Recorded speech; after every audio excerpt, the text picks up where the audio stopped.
Superintendent, are you there? You are muted. I said, hi, everybody. Happy Thursday. Good to see you all. Happy Thursday. So we are recording and we're letting people in as they come, but I think if you're ready, Laura is ready and we have a bunch of people here. So I think we can get started whenever you're ready. Great. So yeah, welcome. I'm gonna actually, Laura's gonna walk us through a presentation, and then there will be time for a question and answer at the end, but I'm really excited for the opportunity to have this conversation. I have a special education background and oversaw special education in Washington, D.C. public schools for a few years, and this work is deep in what I believe about education. Doing this work well is deep in my belief about equity and inclusion, and so I'm really excited to enter into the conversation, and for us to let people know what the plans are, but also really to hear the feedback and hear the thoughts and hear the questions that are out there. I also want people to know that while we're planning intensely for the opening for our of schools, our reopening of schools for our special education service delivery, and making sure that we're providing an appropriate and an excellent education for all of our students. We also are going to be looking into our service delivery model over the course of the year. So we've put out a request for proposals, or an RFP, to ask for organizations that can help us think through and analyze our current practices to make sure that give us feedback and give us some recommendations for how to make sure that we're providing the best possible services that we can provide in Burlington schools. So looking forward to starting that conversation here and for it to be a continuing conversation. So thank you. Thank you to Laura for her leadership and for her work here. Laura, thank you. I appreciate you. To Kelly. Kelly, I've met a few times already, and Kelly's been pushing us and for a long time, and is a strong advocate and an important person in our community and in our district. And also to welcome Erica, who I met today, Erica Saunders. Great to see you, Erica, and welcome to you. Erica and I started on the same day, I learned today. And so anyway, well, off we go. Laura, I'll kick it over to you. Great. Thank you. And I want to reiterate, thank you all for coming. We can jump into the presentation, Russ, if you're ready.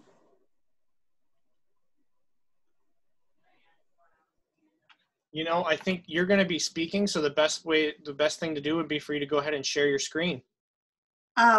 Okay, I've unfortunately thought you guys were doing that, so I'm on an iPad. Okay. It would take me a while to get that up now. Let me pull it up for you, Laura, and we'll take it from there. Give me 1 second, buddy. Okay, thank you.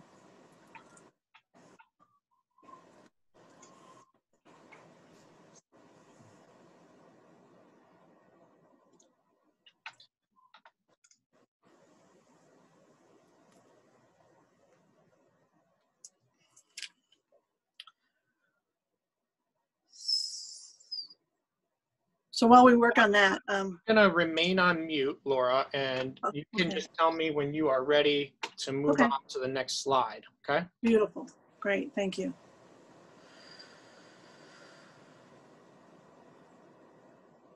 Okay, so as we said, today is our reopening town hall special education meeting, which I'm very pleased that we're having an opportunity to do this.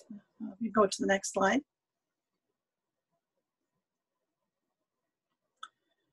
The purpose of this meeting today is to discuss service provision in our current reality, to talk about the individual education services and all of our school modalities, and how they're going to look a little differently in the IEP documentation.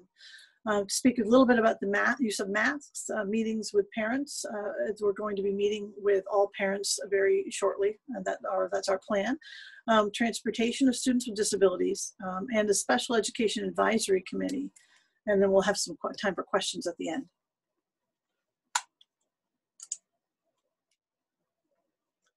The Burlington School District values inclusion. Students with IEPs will be taught in the classroom with their peers whenever possible. When I say whenever possible, I mean we want our students with disabilities to be taught in the classroom with their typically developing peers And the only exception is when it's not in that student's interest to do so. And most of the time it is in their interest.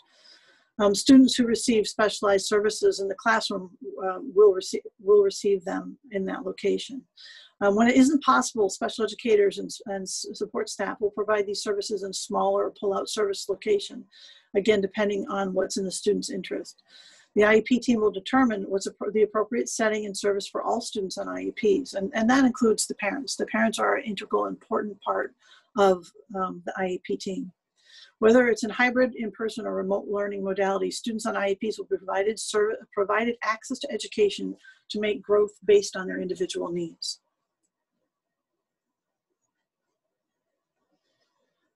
So I wanted to share this picture because this is a picture of our summer program a year ago where the kids went out to the airport and were sitting in planes. It was quite an adventure for them at the time. So it's a lovely picture.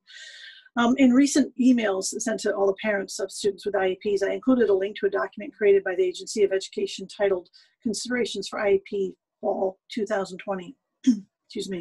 In this document, there's a further link to the individualized education program template that the agency developed to give people a sense of their expectations of what IEPs need to look like now in our current reality. This model has been adapted for our special education software, which you would recognize that we print our IEPs in and share with you, allowing us to revise IEPs to develop a list of services as they apply to each possible school modality. So when I say modality, I'm referring to the hybrid setting, the in-person setting, or the fully remote setting. These modalities in these modalities, the goal is to develop a plan to meet student needs effectively, no matter the learning environment or the modality, in the event of a change of students' needs, or if we are required to close schools in the future, which we all hope won't happen. Student learning goals will remain the same, regardless of the learning environment. Individual education program goals must be measurable and reasonably calculated to support student learning. And as I said before, parent input is incredibly important. And I would also like to encourage student participation whenever possible. Next slide, please. All students will be required to wear masks in school, and except when medically unsafe to do so. We know that some students can't wear masks, but most of us can. So students who are resistant to wearing masks or haven't built up the stamina to wear masks will be provided with instruction to support them to increase tolerance. When students with disabilities are resistant to this instruction, the IEP team will develop a functional behavioral assessment to determine the cause. So rather than assuming it is just resistance for the sake of resisting, we know that all behaviors have a purpose, and we want to make sure that we can address the students' needs themselves rather than assuming it's just bad behavior, for lack of a better term. A plan will be developed to assist the student to access education safely. Students may be separated from peers for a period of time to allow them to safely return to an inclusive learning environment, but it is our goal to have all students in school at all times in the modality chosen, and to be there, to return there as quickly as safely possible. Next slide.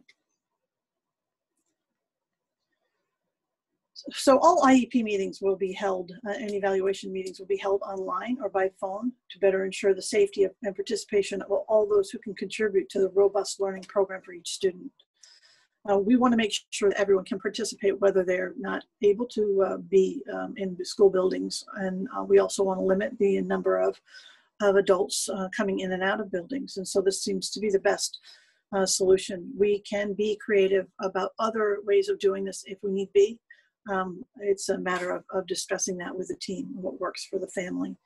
A written notice of meeting will be issued at least 10 days prior to the IEP or evaluation planning or reporting meeting, unless expressly waived by the parent. It is our goal to always make sure parents get sufficient notice of meetings. It is also our goal to revise all IEP meetings to reflect the 3 learning modalities no later than the end of September 30th, 2020.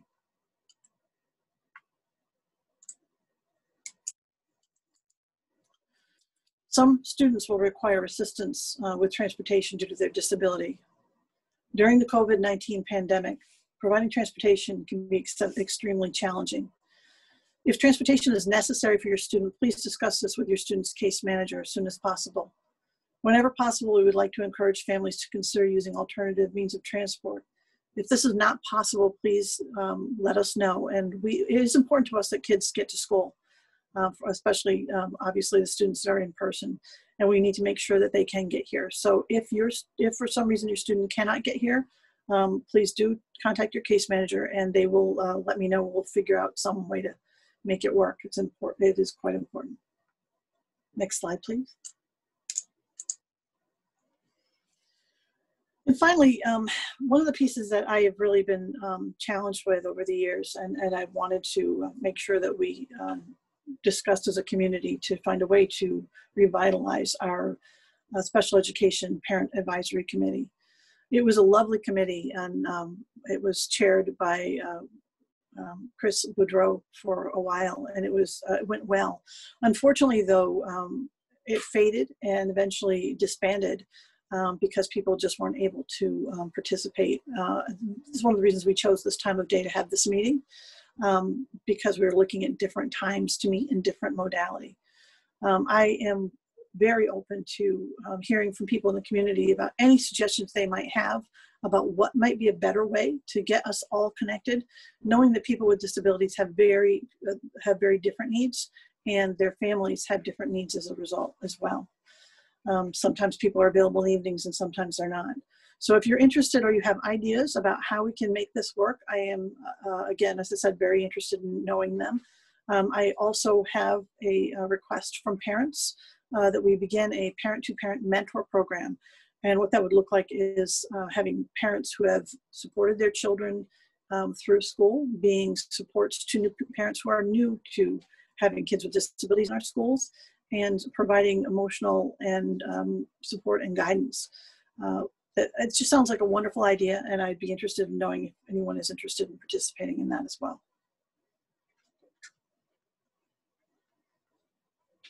And I know it's not a long presentation, but that's what I have today, and now I'm available for questions.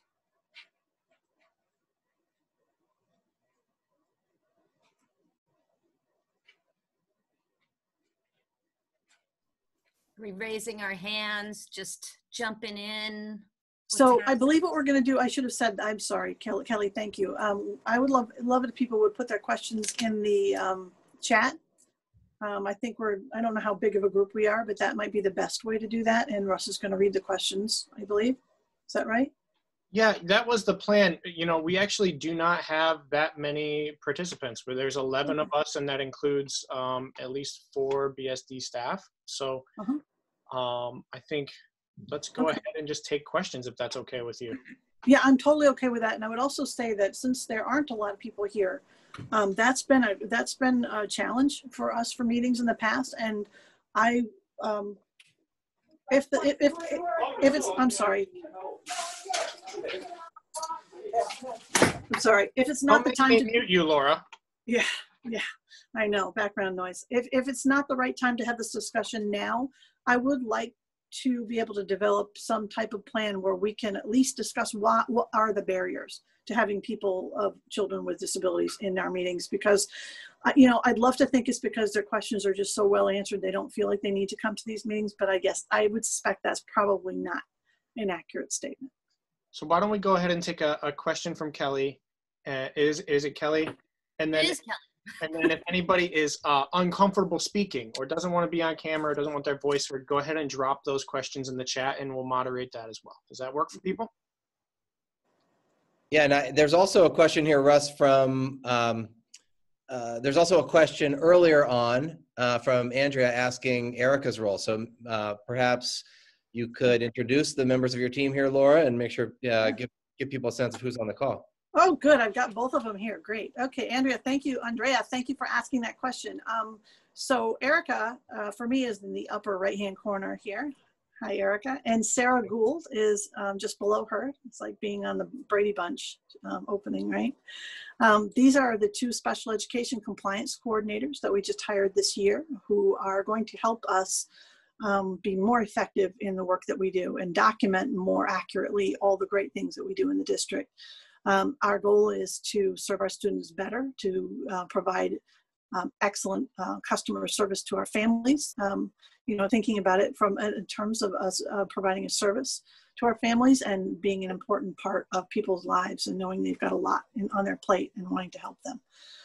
So at this, they are at the district level, and they are supporting primarily right now at the high school and middle school, but supporting also in the elementary and preschool levels too.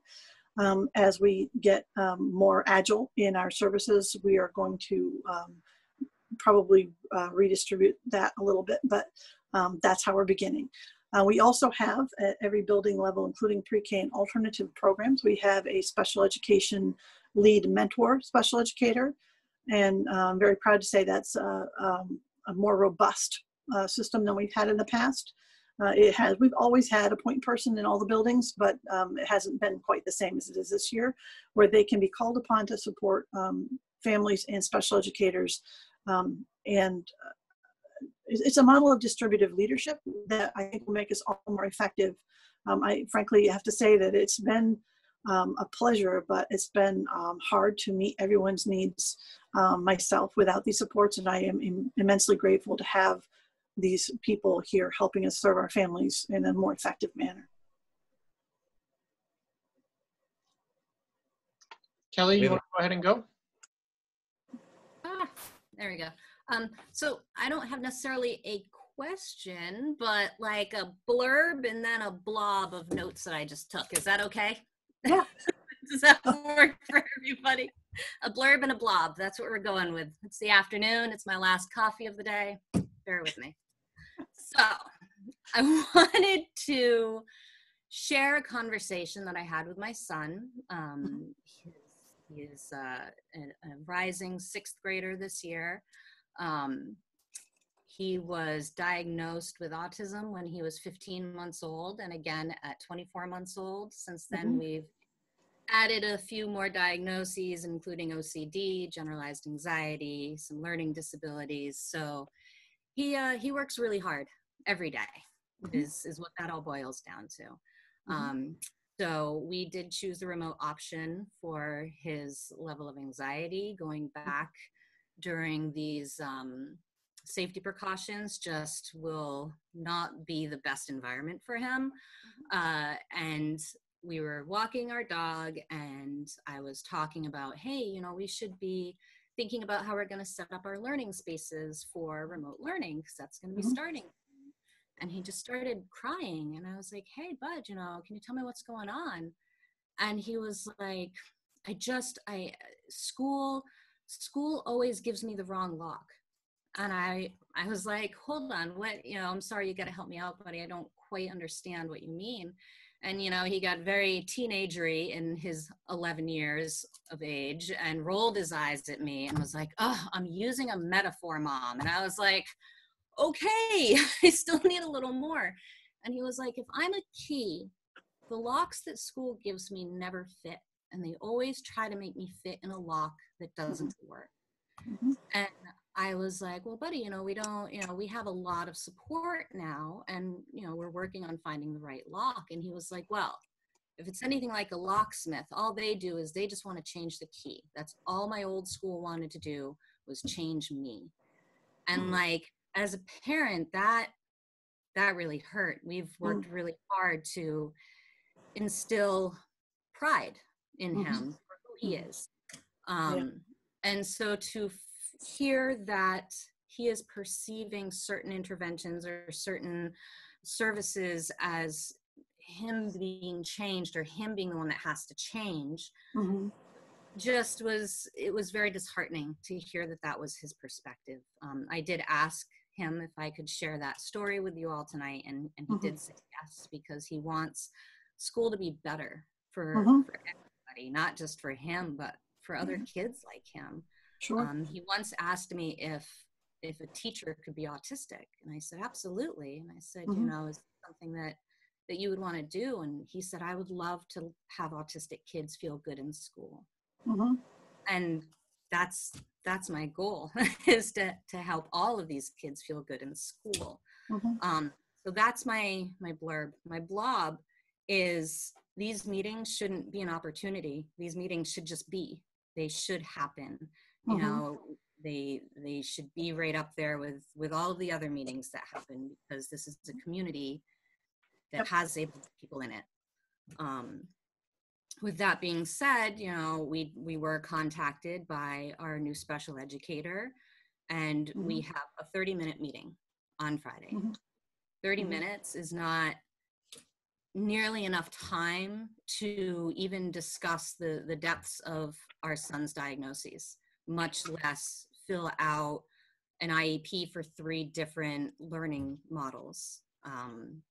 It's the amount of stress I feel right now is we are trying to put our thoughts as concisely and small and short as we can to be able to fit as many in that 30 minutes as possible. That's pretty darn stressful. The fact that we've been reaching out for 2 months to try to begin and have not received anything, much of anything until now, is again incredibly stressful. I mentioned my son's anxiety. We can't prepare him. We can't give him any expectations right now, and that is spiraling him out of control. He has not slept. You know, he fell out of a tree a few weeks back and is dealing with a broken wrist and a broken shoulder on top of it all. The dysregulation is unbelievable. With that being said, I love that the service deliveries are being looked at and being reconsidered, but also confidentiality needs to still remain in play. The email that I received from our special educator had all the other families' emails on it. That is a huge no-no. I did immediately address it with the special educator because that's who I am. I don't have a problem saying, hey, next time could you use the BCC function, confidentiality and all. He never ever addressed it with me. There was no apology. There was no like, oh my gosh, I'm so sorry. I did not drink 19 cups of coffee as you have today. Acknowledgement of wrongdoing is okay. It helps people connect. And I feel very frustrated by that lack of acknowledgement. With that being said, video meetings are a challenge for certain. Would outside meetings ever be a possibility? I'm thinking especially for liaisons when they're involved, it's much simpler when they're in presence of the people they're liaisoning for. I don't know if that's a word. Yeah. Well, you know, honestly, that's what I was thinking when I said that there can be exceptions as long as we can follow safety guidelines, because there's always going to be the need for an exception. That's one thing as special educators, as people who understand people with disabilities, that we always have to understand that, you know, everything needs to be individualized, right? Right. Absolutely. And so, yes, I think that there'll probably be room for that. It may be tricky, especially when the weather gets cold. But, you know, I think that we can consider how that's going to work. I think that in some ways, the remote meetings have been easier for some parents too, though, because they don't have to travel, which is tricky for parents. You know, we've always had a challenge with that. So I think that this is has given us an opportunity to look at new positives and to continue, but not to say that this is all we ever do. We want to keep the good and add the new good. Absolutely. Yeah. And the last of my blob is about the Parent Advisory Committee, which, you know, I remember all of us, I think there were 5 of us at one point, sitting in a room, and we were requesting virtual, thinking, hey, maybe if we could get virtual in, that, you know, that would be really helpful. And now here we all are virtual, and there's still not a lot of people. And that's really frustrating because I personally have been like recruiting this meeting for like 3 days. Like, who's going to the meeting, folks? Come on, we need to hear our voices. And nobody's here. I don't know why. I don't know if it's the time. I don't know. I mean, I saved up my kids' screen time all day and finally was like, you can go, you can watch a movie. And they're like, yay. But that was so I could get the time to be here. But yeah, I mean, I feel like you and I have picked, Laura, sorry, I'm looking at you. So obviously everybody knows I'm talking to Laura. You know, we've picked each other's brains so much over the years trying to get parents connected and together. And it's an isolating life sometimes when you are constantly trying to support your own child. Mhm. And sometimes it is hard to reach out. There have been many times where I'm like, I just want to be done and be able to focus on my child. But Right. our voices aren't heard singularly. So I don't know how to make a parent union. I don't know. So, I think it's because the needs differ from student to student so much, and that we've even had meetings where parents have said, well, they need childcare. And then other parents said, I would never bring my child to your childcare. And we know that we might not be able to meet the needs of some of our kids in childcare settings because their needs are significant. It was very challenging, but we're not done yet. We're going to keep plugging away. We're going to keep looking at better and better ways and go from there. Kelly, how about we set up something, you and I, and have another discussion about what other places are, do some research about what people are doing in other places. Because I bet you somebody has got some leads for us, and we can go from there. Absolutely. And I don't want to sound like I've just been like, wah, wah, wah, wah, negative, complaint, observation. There's so much good in this district. There are diamonds everywhere you look.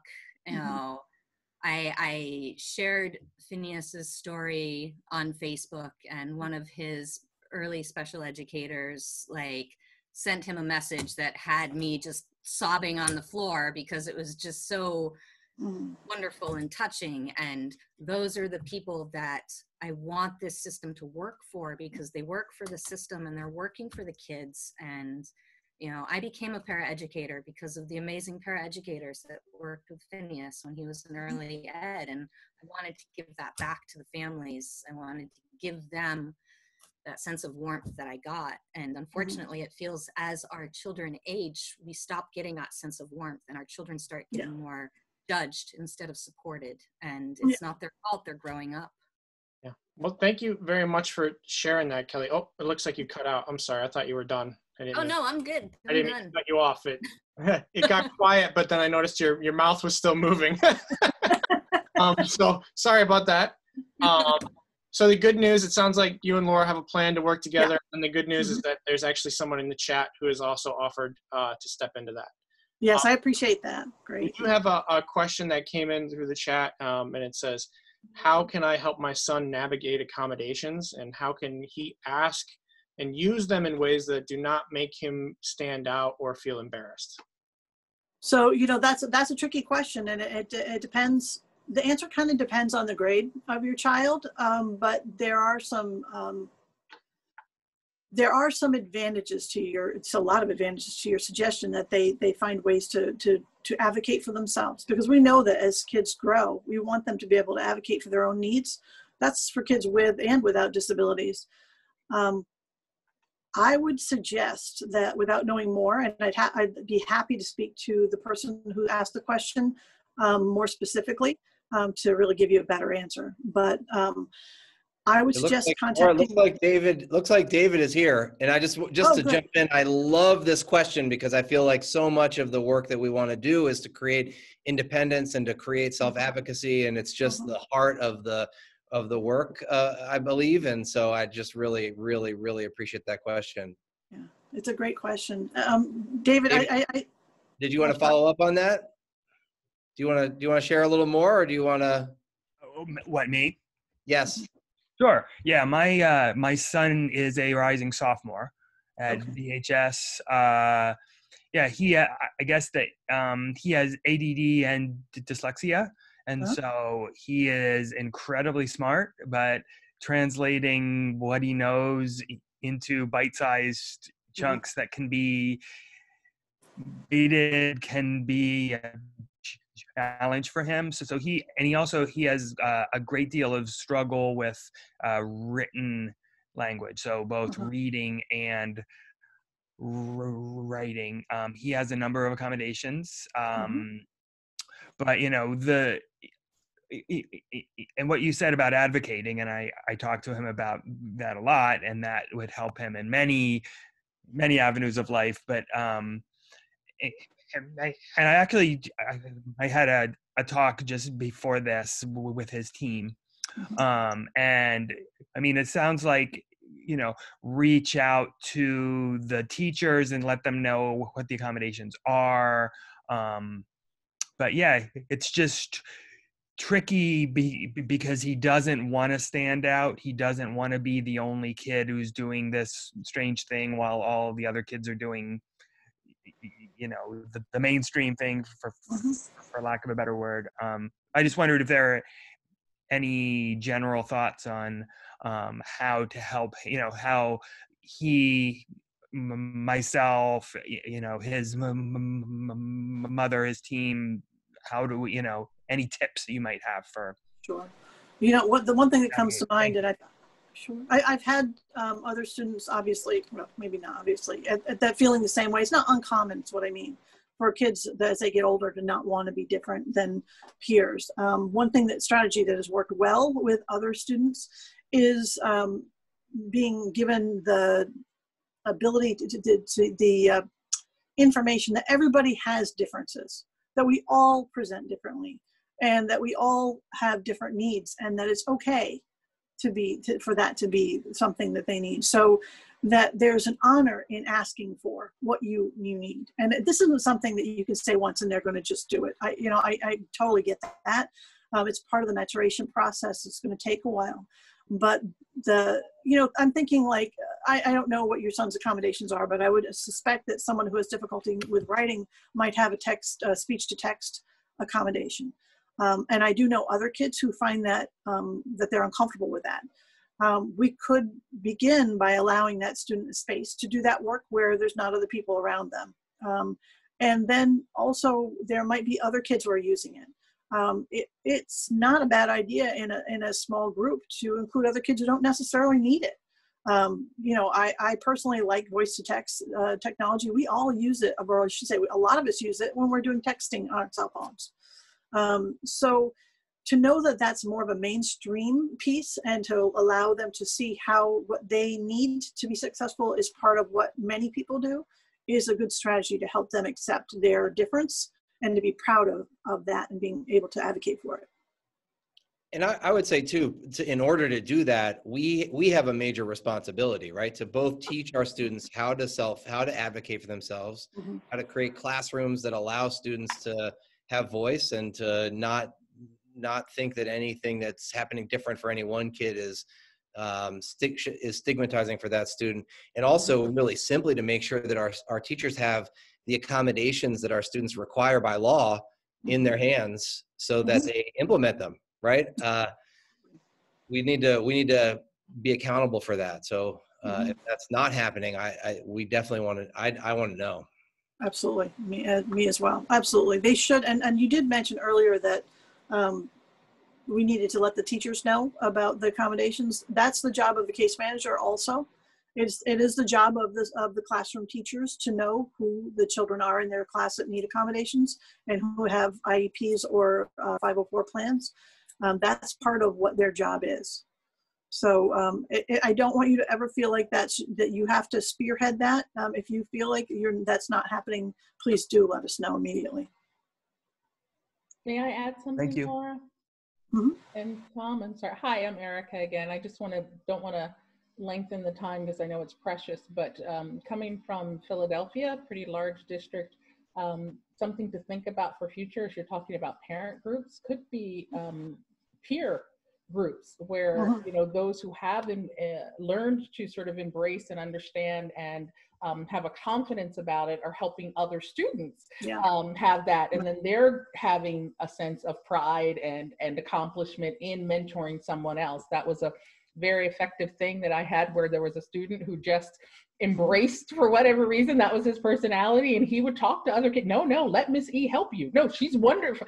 Just getting kids over that stigma of being different. So something to think about going forward is how can we include our students, to be those role models for other students. So that's really great input, and I will share with you now that we have been talking about creating peer RP circles related to students to speak possibly about their disabilities and sharing, not in a way that's yucky, but in a way that people feel that they can share their feelings about what they need. Not so it's a confessional, but a time when they can speak about this bothers me, or that makes me happy, or, what Kelly was saying about feeling cared about. And that would be a great way to springboard into the peer supports, which we have talked about in the past too, which hasn't always taken off. But boy, high school is a great place for that. We do have the need for community service at the high school too, where they might be able to demonstrate their skill set in the community by supporting people outside of the schools as well. There's so many great possibilities, and yeah, Erica, we got to add that to the list. Thank you. Great. So hopefully that helps answer your question, and so we'll move on to another question. Is we're having some. Sorry, I missed it here for a second. We have a parent who says that their middle school student is being denied services in their IEP on distance learning days. So I wonder if Laura, I wonder if you could talk a little bit about what services would look like on distance learning days and sort of clarify that process. Right. So, if that is a feeling that a parent has, I would like that parent to reach out to me. I don't want to out anybody here. If they want to speak more to me about that, I will follow up directly and see that that's not the case, because that's not what we're going to do. Students will get the services in their IEPs, and sometimes services in the remote setting might look a little different, in the sense that if a student has all-day para support because of safety, in the remote setting, that probably wouldn't be the case, because for one thing, they wouldn't be on the screen all day in the same way. But if there is some para support, then that would still be appropriate. Certainly, if there are special education supports and services, that would be the type of thing that I would expect to still continue. The goals in IEPs won't differ because they're in remote settings. Great. We had another one in here as well. So the idea would be that this parent should connect with you, and you will work with them and their school and figure out what is really going on, and how you can help, and how we can help better support our students. Absolutely. We do have a question about the way that we teach reading as well. And then I just want with just about 15 minutes left or so, making sure that if people have specific questions about reopening itself, this would be a good venue to have that. I know Laura's happy to have all of these conversations that we're having right now, but keep those questions about reopening coming as well if you have specific questions. But has there been, I don't know how to answer this question. Is there a way that the district can think about shifting to reading in a way that's based on science? I know that we have a full-time curriculum director who is always looking at the best ways that we can improve reading throughout our district. Laura, I don't know if you have any insight into sort of. I do. Great. Yeah. I'll go ahead and be quiet then. I absolutely do. So I am a big fan of the Orton-Gillingham reading methodology. I've trained in that myself. And Stephanie Phillips, our curriculum director, who is working hard to get more and more people trained in that methodology as well. It was just so effective when I was a teacher, and I am myself planning on moving forward to become a practitioner so that I can train our teachers in our district. That has been my plan for some time here. It's going to take a little while to get that to happen, but once we have those pieces in place, we can train more teachers in a more cost-effective manner. One of the reasons why Orton-Gillingham is so effective is because it takes some time to train teachers. My own example I think I can share at this point, is that when I was trained at the associate level, I was required to create 400 lesson plans and execute them to become an effective teacher. But boy, was it effective. Oh my goodness. So yes, we are always looking at all interventions to be research-based. It's incredibly important that we have a knowledge of what's effective for kids with and without disabilities when we teach. And the goal is never to teach something just because it's the flavor of the day. Great. I do have the parent that asked that question wanted to talk as well. So Kathleen, you can unmute, and then I'll pull up the next question too. Go ahead, Kathleen. Okay, hi. I actually asked both of those questions. The question about, can you hear me? I'm not good at. We've got you. Okay, so I asked about my middle schooler being denied services for their distance learning days.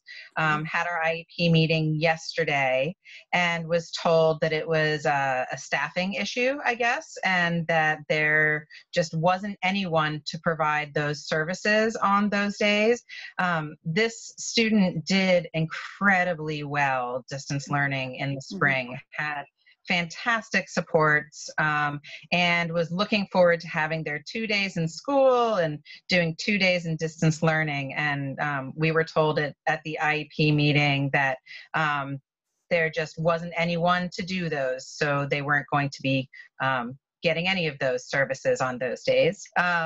So I'm not sure communication isn't happening to case managers, at least not at Edmonds Middle School.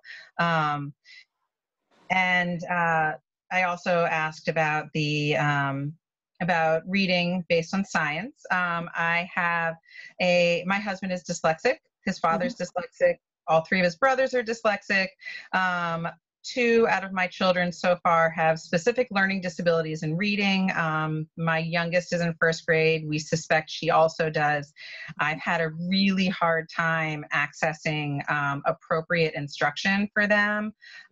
They're still being pushed towards F&P letter goals, which are super inappropriate for someone with dyslexia. And I'm not sure what that needs to happen. So I'm gonna mute right now because I've heard my kids just barge back through the door. But maybe you could answer what you all are doing to make that a bit better, or okay. So I do know that specifically that Erica is addressing the concerns that you have with the team at Edmonds, and that's part of what our compliance coordinator's role is to make sure that we don't come in with a hammer. We come in there to make sure that we can help people think outside of the box, because sometimes people get stuck in their thinking, and we all do occasionally, and it requires a little bit of shifting. And that I think along those lines, there's another sort of comment in the chat box that says, I was under the impression that if I wanted my daughter to receive services all 4 days, she needed to be in the school building all 4 days with no remote options. So that may need clarification. So I think that is something that you and Erica can look into, as well as you sort of think about this experience that's been brought to our attention and how we're going to serve students moving forward. Yeah, well, that's not consistent with the guidance that we provided to our staff. It sounds like we need to provide more guidance, and I appreciate this feedback. We will be sure to follow up. Great. I can see both compliance coordinators nodding. Great. We also have a question of what will, and I think this is a good question that we can take some time to answer, what will 100% remote look like in special education? Tom's email said remote wasn't starting until the 14th, but my neurotypical 4th grader received his remote schedule. So I'll clarify that piece, and then you can talk a little bit about what 100% remote will look like. So for those students who are at the older levels, we're using an organization, the Vermont Virtual Learning Collaborative. That is at the high school level. They just told us about 48 hours ago that they would not be ready to jump on September 8th. And so that is, students who are enrolled in that program are going to have to wait, unfortunately, until the 14th. That's out of our hands and not something that we're pleased about, and we're working with them to see how we can make it look for our students. So for your 4th grader, though, that's not the case, and that their days should start the 8th, and I'll be quiet and let Laura talk a little bit more about what that's going to look like. Quick question, them starting a week later, does that have them going a week longer? It doesn't right now. We're waiting on, the legislature is actually discussing the length of the school year right now. So it looks like they will likely reduce the length of the school year to 170 days, but we're just not sure yet. So some of that just depends on what ends up happening with the length of school year. So, as it always is with special education, I am never able to give you an answer that's so specific that says that at 8 o'clock they'll be doing this and at 10 o'clock they'll be doing that. But I will try to give you the most comprehensive answer I possibly can. Students in the remote learning environment will be taught by the teachers as their peers will. Special education services will be delivered at some point during the day. And I know that's the part that I don't like being non-specific about. But when I say that, it's because the special education teachers, coordinators, case managers need to coordinate with the remote classroom teachers to find a time to deliver services, preferably in a small group or push-in type of environment where students are not being separated from their peers any more than they absolutely have to be. And sometimes they have to be in smaller groups away from the larger group, but what we want to do is make sure that we don't separate them from first instruction. That's always a tricky part when it comes to delivering services. Kids should always be in first instruction for new content with their classroom and their general ed teacher, because otherwise they just there's a bigger and bigger growing gap between what everybody else knows and what our kids with disability know. And we can't have that, because a lot of our kids with disabilities, if we make reasonable accommodations, they can make good growth over time. So what services in the remote setting look like depends on what's in the IEP, and we will get them organized so that we know exactly when they're happening as soon as possible. Can I make a comment also around the scheduling piece? And I kind of wrote it in the chat box.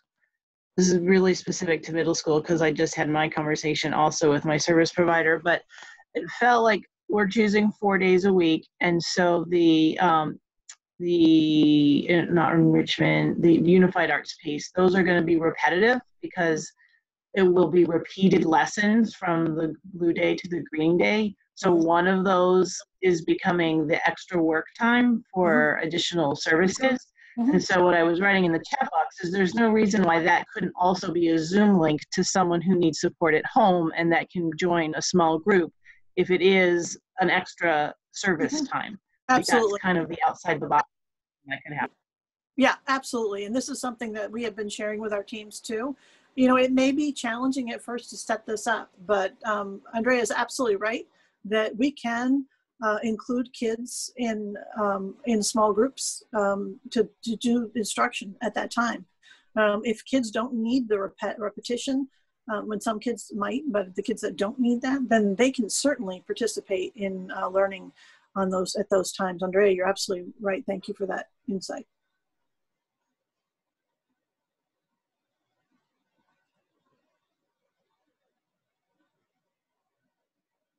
Okay, Laura, I don't see any more questions in the chat, but someone can either maybe write in there, yes, you missed mine, or they can speak up if I missed any, but I think that's all the questions that I found in the chat. And we have just a few more minutes if we have one more question. If not, we can end early and people have Laura's contact information and can reach out if they have more things they'd like to talk about.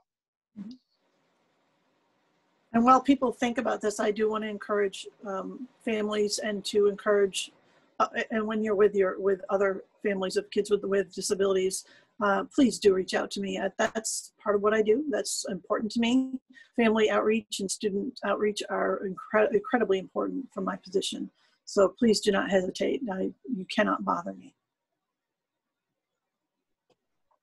Great. So I think, we had, I do have a question coming if there's any movement on hiring another special educator at Champlain. I don't know if you have an update on that. And if you don't update on that right now, we can try to circle back when we have more information. So there's not a special educator for K or first grade. So that's a somewhat complicated question in that it involves personnel information. And so to answer that is that there is a posting being put out now. I think it's going to be extraordinarily difficult to hire a special educator at this point, but we'll do our best to hire someone who can provide good services because they're a teacher or they have specialized qualifications. There are other ways that we're going to address this that involve the other personnel as well. And I'm sorry, I can't be more specific than that. Okay, great. I think just to follow up on that, Laura, we do have a plan. I hear you saying, but I want to double check. We do have a plan to make sure that services, that students are receiving their services as we are posting and hiring a position, right? Absolutely. And hiring is going to be a challenge. Okay. Yes, absolutely. Great. And we have one more question about class sizes. Deb?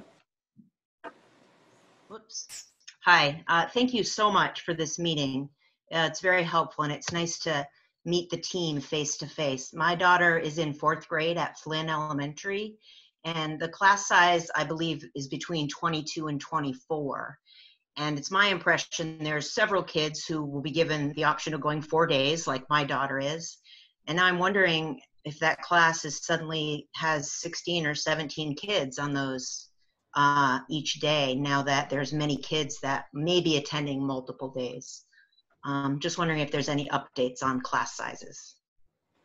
Yeah, I can start there. The class sizes are ranging between 10 to 12 throughout the district right now, but we do have some class sizes that are 15, 14, 13. The class that you were speaking of specifically, I think, is currently at 15. And I have been out there and the principal to Flynn to hear from the team and to talk to the team about how to make sure that we are providing, you know, a safe environment. One of the things to know is that the guidance, we're following the guidance from the Agency of Education on on safe reopening, and that guidance they updated on August 11th. It used to say that the physical distancing recommendation was 6 feet, excuse me, and they updated that to 3 to 6 feet. And so we're still able to achieve the physical distancing, and we are also aware of that class, and the principal, Whit Marcells and myself have been out to speak with the teacher and to work with staff, and I'm definitely, you know, making sure that we're providing support out there at Flynn.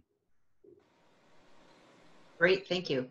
I also have 2 kids going to Flynn next year, so I'm excited I'll be there both as a dad and as a parent. But it is something that we are aware of, and I thank you for bringing it up. And the team has brought it up to me as well, and so I've been out to speak to them and came back later this week to take a look at it and checked in with Ms. Whit Marcells this morning about the specific class sizes and where they were, because there can be some movement of class of students to make sure that we're to reduce those class sizes. Great, excellent, thank you. Yeah, JJ Flynn's a great school. Your kids are going to love it. Also, that 4th grade class has been the one that almost maybe gets a new teacher every year. You know I sound like maybe almost every parent in every school, and you just keep hearing, you know, there's so many kids with needs, and it's almost the class that gets another teacher. So I'm not surprised it's one of your highest number that you've come across for the.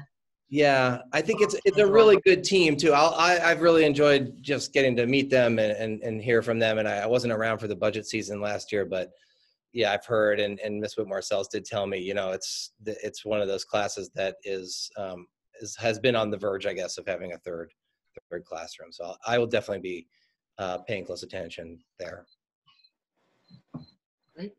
Great. I think there are no more questions in the chat. And Tom, I just want to remind you that your students are going next year, which also means next week. So congratulations. Like tomorrow.